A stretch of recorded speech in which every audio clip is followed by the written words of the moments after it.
In the first phase, Argentina were building the game in back four. France were pressing with lopsided front three in the first phase. Mbappe and Giroud were high in the press and Dembele was not involved in the press and Dembele was staying in midfield. Griezmann was playing in the role of an attacking midfielder and he was covering Argentina's pivot. The French second midfielder was also involved in the press and was taking on deep foul. Now Argentina were with two pivots and Griezmann and Rabbitt were 2-on-2. Due to the lopsided front three, Giroud and Mbappe could only cover left hand side, so Argentina's left back and left centre back were not under pressure when the ball was on the right hand side. So Griezmann was forced to give up covering Argentina's pivot and press the left centre back. If Dembele was involved in pressing Argentina's left back, then France's defensive midfielder was 3 versus 1 in front of Messi, Maria and Mac Allister. Messi, who was dropping in, Maria, who was on the paper in the role of left midfielder, but with the ball position, Di Maria was transformed into the role of winger. His position was between the line and his movement depended on ball position of Argentina. In open play, the French left back was pushing high and France were in the back three. France were using short pivot and that was Chomeini. Because Argentina's rough three was not pressing high, France pivot was always under pressure from Argentina's front line. If the ball was played towards the France pivot, then there was a risk of losing ball position. Now Argentina had a clear number superiority in midfield. De Paul on Rabiot, Mac Allister on Griezmann and Enzo Fernandez was the spare midfielder who was ready to press to where the game required.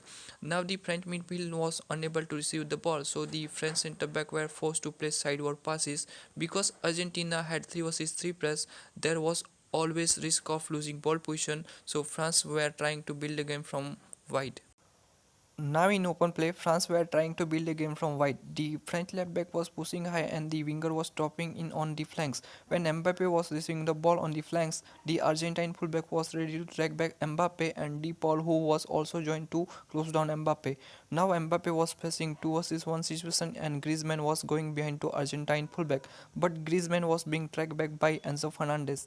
Now a 3 versus 2 situation on the left hand side and France was not able to escape the situation, and if France were trying to create 3 versus 3 situation by getting their fullback to be pushed high, then Messi and company were ready to punish from the left hand side, and it cost France dearly to push their fullback high, and France had conceded the second goal. How did France concede the second goal? We will discuss that in a while. Mbappe was making an inside move when the French left back was pushing high. With French left back holding his position high, De Paul was ready to cover Theo Hernandez by drifting wide from the midfield. Now De Paul was creating 1 versus 1 situation in the left channel in front of French left back, and Argentina's right back and right centre back were creating 2 versus 1 situation in the half space in front of Mbappe. Now on the left hand side, France's inside channel man and right channel man were under pressure and the French centre back were being forced to shift the ball. On the other hand, Argentina's narrow front three was blocking the passing lane of France midfield and forcing France centre backs to play sideward passes. In open play, both the fullbacks of Argentina were pushing high and were providing extra attacking threat. De Paul was stopping in and joining the back line and creating 3 versus 2 situation. With France midfield operating deep, Enzo Fernandez had plenty of space to receive the ball. The two midfielders, Maria and Mac Allister, were pushing high with fullbacks, which was giving overload to Argentina. Because the overload on the left hand side, the French midfield was drifted wide to nullify the overload and was making 4 versus 1 situation. As the French midfield drifted wide, the right channel was open for the Argentine right back. On the other hand, because it was a 3 versus 2 situation and the French midfielder were operating deep, Enzo was free to receive the ball. Once Enzo Fernandez received the ball behind the French front line, he had plenty of options to play passes and link up play. As France were in narrow back four, Argentina's fullback had space on both flanks, and it was easy for Argentina to operate the ball on the byline in one-on-one situation, especially on the left-hand side. We know that Dembele's defensive skills are not good and he loses his man on the byline. After losing Di Maria, Dembele tackled him from behind and conceded the penalty. Now let's see how France conceded the second goal. Actually, over there Argentina were defending throw in and there comes the clearance from Emi Martinez and the ball goes straight over the French central defender. As we discussed, when France had the ball position, France left back was pushing high. Actually, that throw in was taken by Theo Hernandez. When clearance came from Emi Martinez, the ball come straight over the central defender. When Konate received the ball, he was under pressure from Julian Alvarez and he needed to clear the first time and he does. Konate's clearance goes straight over the Argentine right back and Argentina's right back hits the ball first time and the ball is straight over the Mac Allister. Mac Allister's position was between defensive midfielder and attacking midfielder, and he had space. Mac Allister received the ball and placed ball towards Messi. Now France's defensive midfielder was central, so Messi could easily receive the ball in front of France's front line. When Messi received the ball, the French central defender moves to close down Messi. Messi takes 2 touches and plays the ball in the right channel. Now Julian has anticipated which way the ball will be played and make runs in the right channel before Messi plays the ball. Now France central defender was going to commit on Messi and France left back was out of position, so when Messi placed the ball in the right channel, Julian had the space. Mac Allister, who was in the role of an attacking midfielder, knew how to punish France and he made perfect run from the central channel.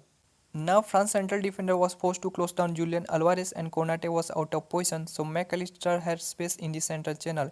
It was a quick counter attack and France were facing 3 vs 2 situation at the halfway line. Julian Alvarez threw ball into the central channel and Di Maria was completely free on far side. While this counter was going on the far side, Di Maria was running at the little space in the half space zone. Now Jules Koundé was the last defender and he was facing 2 vs 1 situation and he decided to track back Mac Allister. Simple pass towards Di Maria and Di Maria punished France. Now let's talk about the substitution made by France and what they did in the second half. Dembele and Giroud were substituted after 48 minutes by Thuram and Muani. Thuram and Muani are much better than Dembele and Mbappe in physical and aerial battle. We know that Dembele is not good in defensive skill and Dembele is not able to give defensive contribution. Thuram and Muani can contribute it in both defensive and attacking ways. Now France had the upper hand on the flanks. Deschamps assigned the role of winger to Thuram and Muani and Mbappe was playing in the role of striker. In open play, France were building the game in back 3 with one fullbacks push high. Argentina's mid 3 and front 3 were narrow and they were not allowing to build a game from the center, and France were being forced to build a game from wide. Because Chomeini was doing to drop in and it was 3 vs 2 situation in the middle third. In the middle third open play, Di Maria was joining the midfield, but when the ball was on the left hand side, Di Maria's role was to push from the midfield to close down center back. Space was being created in the left channel when Di Maria was committed on defender and Koundé had space to drive the ball. If the French right back had bypassed Di Maria, Argentina would have been in trouble. When Muani was receiving the ball, Argentina's fullback was forced to track back Muani and fullback. Now fullback was committed on Muani, then it was Di Maria's responsibility to go back and track back Muani and fullback. So Argentina needed a player with a defensive and attacking mindset who could contribute in attack and defense. So Argentina substituted Di Maria and introduced Acuna who could provide attacking and defensive abilities. Now Acuna came on at the 64th minute. His role was similar to that of Di Maria. Now Argentina was in 4-4-2 formation. Acuna was joining the midfield. Now Argentina had strong and physical player on both sides.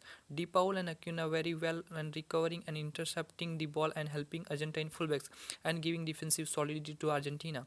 France again made 2 substitutions at the 70th minute. Camvinga and Coman were brought in, the replacing Griezmann and Hernandez.